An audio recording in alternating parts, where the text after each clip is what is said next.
છોટાઉદેપુર જિલ્લાના પાવી જેતપુરમાં છેલ્લા 2 વર્ષથી ભરાજ નદી પરનો બ્રિજ તૂટેલી હાલતમાં છે। તંત્ર દ્વારા લાખો કરોડોના ખર્ચે ડાયવર્ઝન તો બનાવવામાં આવ્યું છે, પરંતુ તે પણ ધોવાઈ ગયું છે।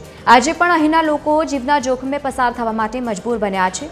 તંત્રની આ લાપરવાહીની અસર સીધા જ સામાન્ય જનતા પર પડી રહી છે। જો આ ડાયવર્ઝન ફરી તૂટી જશે તો વાહન ચાલકોએ 40 કિલોમીટર લાંબો ચક્રાવો કાપવો પડે તે પ્રકારની પરિસ્થિતિ છે। દર વર્ષે ડાયવર્ઝન પાછળ લાખો રૂપિયા ખર્ચ્યા હોવા છતાં પણ પરિસ્થિતિ જેમની તેમ જ જોવા મળી રહી છે। સ્થાનિક લોકો એક જ માંગ કરી રહ્યા છે કે યુદ્ધના ધોરણે બ્રિજની કામગીરી પૂર્ણ કરવામાં આવે, જેથી કરીને હજારો રાહદારીઓને કાયમી રાહત મળી શકે।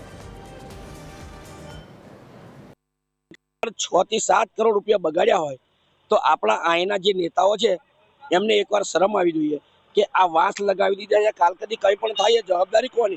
વાંસ થોડા લગાવે? આટલા બધા રૂપિયા સરકારે આપ્યા હોય અને આ ડાયવર્ઝન તમે જુઓ એમને હાથે પણ ખોદાઈ જાય એવું તો કાચી ગુણવત્તાવાળું તો ડાયવર્ઝન બનાવ્યું છે એ લોકો। અહીંયા જોયું કે અહીંયા સરકારી તંત્ર અહીંયા ડાયવર્ઝન બનાવ્યું છે, તો અહીંયા તો બિલકુલ ગુણવત્તા વગરનું છે।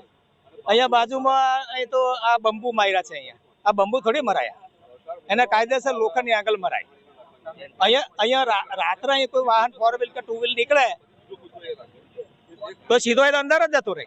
ભૂંગરાથી ડાયવર્ઝન બનાવેલું છે। હવે આ અમે સ્થાનિક જ છે, સ્થાનિક અમે વારંવાર કોન્ટ્રાક્ટરને વાત કરી, તે કોઈ પણ ધ્યાનમાં લેતા નથી। તો આ તંત્ર કઈ રીતે ચલવા માંગે છે? આ ડાયવર્ઝન પણ તૂટી જવાનું છે। આ એક કે વરસાદની અંદર એક જ ઓટામાં તૂટી જવાનું છે। છોટાઉદેપુર જિલ્લામાંથી પસાર થતો નેશનલ હાઈવે 56 જે મધ્યપ્રદેશ અને ગુજરાતને જોડતો હાઈવે છે અને તેની ઉપર આવેલા જેતપુર પાસેના ભારત નદીનો બ્રિજ જે 2 વર્ષ પહેલા તૂટી ગયો હતો અને તેના કારણે લોકોને પારાવાર મુશ્કેલી ભોગવવાનો વારો આવ્યો હતો।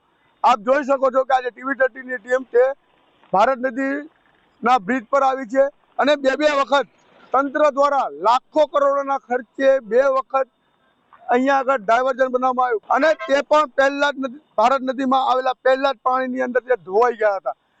હાલ તો આપણે વાત કરવા જઈ રહ્યા છે કે આજે નવું ડાયવર્ઝન બનાવવામાં આવ્યું છે, તેની અંદર ખાલી 4 થી 5 પાઇપો નાખી અને ડાયવર્ઝન બનાવવામાં આવ્યું છે। અગાઉ જે 4.5 કરોડના ખર્ચે બનેલું ડાયવર્ઝન હતું તેની અંદર 140 જેટલી પાઇપો નાખવામાં આવી હતી। જો 140 જેટલી પાઇપો નાખેલું ડાયવર્ઝન જો પહેલા જ વરસાદમાં ધોવાઈ જતું હોય તો આ 4-5 પાઇપો નાખેલી ડાયવર્ઝન કેટલું ટકશે એ આપણી સામે મોટો સવાલ ઉભો થયો।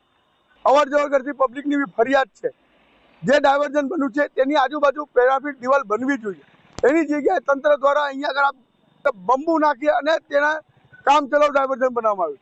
તો શું આ ડાયવર્ઝન આવતા ચોમાસામાં ટકશે કા પછી જે 2 વર્ષથી અવર જવર કરતી જનતા 40 કિલોમીટર ફેરો ફરી અને તકલીફ ભોગવતી હતી તે તકલીફ સામે આવશે? હાલ તો નવા બ્રિજનું કામ ચાલી રહ્યું છે, પણ મંદ ગતિએ ચાલતું હોવાના કારણે હવે એ ક્યારે બનશે એ તો આવનાર સમય બતાવશે।